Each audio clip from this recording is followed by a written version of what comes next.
Hello, नमस्ते।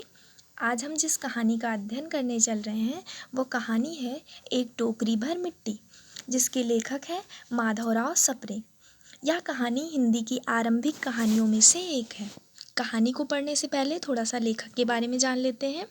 माधवराव सप्रे, जिनका जन्म 1871 में, निधन 1926 में हुआ था, हिंदी के आरंभिक कहानीकारों में से एक सुप्रसिद्ध अनुवादक एवं हिंदी के आरंभिक संपादकों में प्रमुख स्थान रखने वाले संपादक हैं। वे हिंदी के प्रथम कहानी लेखक के रूप में जाने जाते हैं। माधवराव सप्रे का जन्म सन 1871 ईस्वी में दमोह जिले के पथरिया ग्राम में हुआ था। बिलासपुर में मिडिल तक की पढ़ाई के बाद मैट्रिक शासकीय विद्यालय रायपुर से उत्तीर्ण किया। कलकत्ता विश्वविद्यालय से बीए करने के बाद उन्हें तहसीलदार के रूप में शासकीय नौकरी मिली। बिलासपुर जिले के एक छोटे से गांव पेंड्रा से छत्तीसगढ़ मित्र नामक मासिक पत्रिका निकाली।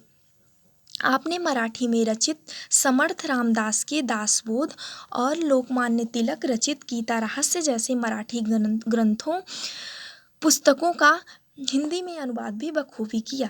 एक टोकरी भर मिट्टी को हिंदी की पहली कहानी होने का श्रेय प्राप्त है। 1924 में हिंदी साहित्य सम्मेलन देहरादून अधिवेशन के सभापति रहे थे।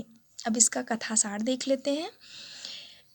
एक टोकरी भर मिट्टी हिंदी की पहली कहानी सिद्ध हुई। इस कहानी में एक विधवा स्त्री के माध्यम से जमींदारों द्वारा गरीब जनता पर होने वाले अन्याय को दर्शाया गया है।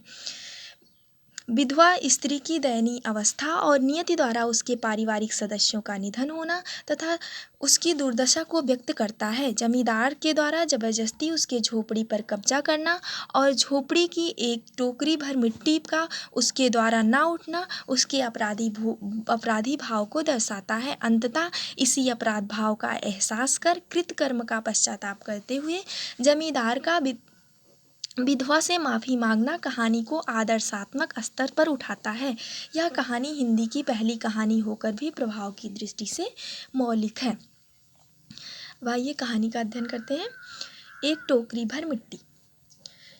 किसी श्रीमान जमींदार के महल के पास एक गरीब अनाथ विधवा की झोपड़ी थी। जमींदार साहब को अपने महल का हाथा उस झोपड़ी तक बढ़ाने की इच्छा हुई।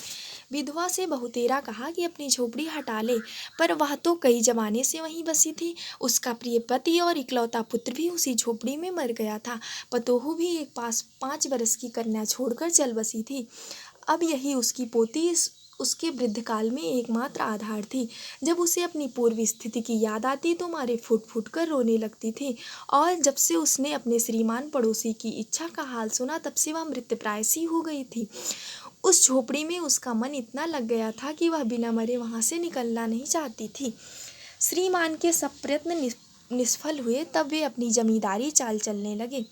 बाल की खाल निकालने वाले वकीलों की थैली गरम कर उन्होंने अदालत से झोपड़ी पर अपना कब्जा कर लिया और विधवा को वहाँ से निकाल दिया।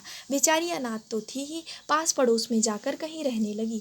एक दिन श्रीमान जब झोपड़ी के आसपास टहल रहे थे और लोगों को काम बतला रहे थे कि वह विधवा हाथ में टोकरी लिए वहाँ पहुँची। श्रीमान ने उसको देखते ही अपने नौकरों से कहा कि उसे वहाँ से हटा दे, पर वह गिड़गिड़ा कर बोली, महाराज, अब तो यह झोपड़ी तुम्हारी ही हो गई है, मैं उसे लेने नहीं आई हूँ, महाराज क्षमा करें।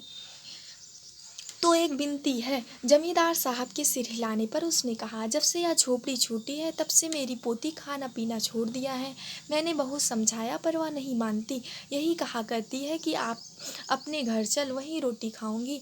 अब मैंने यह सोचा है कि इस झोपड़ी से एक टोकरी भर मिट्टी लेकर उसी का चूल्हा बनाकर रोटी पकाऊंगी। इससे भरोसा है कि वह रोटी खाने लगेगी। महाराज, कृपा करके आज्ञा दीजिए तो मैं इस टोकरी में मिट्टी ले आऊं। श्रीमान ने आज्ञा दे दी। विधवा झोपड़ी के भीतर गई। वहां जाते ही उसे पुरानी बातों का स्मरण हुआ और उसकी आंखों में आंसू की धारा बहने लगी। अपने आंतरिक दुख को किसी तरह संभाल कर उसने अपनी टोकरी मिट्टी से भर ली और हाथ से उठाकर बाहर ले आई। फिर हाथ जोड़कर श्रीमान से प्रार्थना करने लगी, महाराज, कृपा करके इस टोकरी को जरा हाथ लगाइए जिससे मैं अपने सिर पर धर लूं। जमींदार साहब पहले तो नाराज हुए, पर जब बार बार हाथ जोड़ने लगी और पैरों पर गिरने लगी तो उनके मन में कुछ दया आई। किसी नौकर से ना कहकर आप ही स्वयं टोकरी उठाने आगे बढ़े। जो ही टोकरी को हाथ लगाकर ऊपर उठाने लगे, त्यों ही देखा यह काम उनकी शक्ति से बाहर है। फिर तो उन्होंने अपनी सब ताकत लगाकर टोकरी को उठाना चाहा, पर जिस स्थान पर टोकरी रखी थी वहाँ से एक हाथ भी ना उठी। वह लज्जित होकर कहने लगे, नहीं, यह टोकरी हमसे नहीं उठाई जाएगी।